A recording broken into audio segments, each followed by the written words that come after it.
రాష్ట్రంలోని సాంఘిక సంక్షేమ గురుకులాల్లో చదువుతున్న విద్యార్థుల సంక్షేమం భద్రతకు రాష్ట్ర సర్కార్ అత్యంత ప్రాధాన్యమిస్తోంది. గురుకుల విద్యార్థులకు ఉన్నత ప్రమాణాలతో కూడిన వసతులు కల్పించాలని లిఖితపూర్వక ఆదేశాలు జారీ చేసింది. విద్యార్థులకు ఏమైనా ఇబ్బందులు ఏర్పడితే వాటిని వేగంగా పరిష్కరించడంతో పాటు మెరుగైన పర్యవేక్షణ చేయాలని జిల్లా అధికారులను రాష్ట్ర సర్కార్ ఆదేశించింది.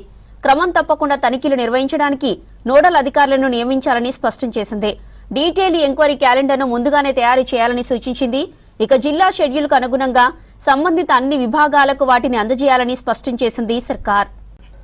గురుకులాల్లో నోడల్ అధికారులు నిర్ణీత షెడ్యూల్ ప్రకారం తనిఖీలు నిర్వహించాలని, విద్యా సంస్థల సరైన పనితీరును నిర్ధారించడానికి ఆకస్మిక సందర్శనలు కూడా నిర్వహించాలని చెప్పింది సర్కార్. తర్వాత అవసరమైన చర్యలు తీసుకోవడానికి తనిఖీ నివేదికలను తయారు చేసి వెంటనే అప్లోడ్ చేయాలని ఆదేశించింది. ఏ చర్యలు తీసుకున్నారో వెంటనే తెలియజేయాలని సూచించింది. తీసుకున్న చర్యల నివేదికను ప్రతి నెల 5వ తేదీలోపు సంబంధిత విభాగాధిపతులు, కార్యదర్శులకు తప్పకుండా సమర్పించాలని ఆదేశాలు స్పష్టం చేసింది రాష్ట్ర ప్రభుత్వం.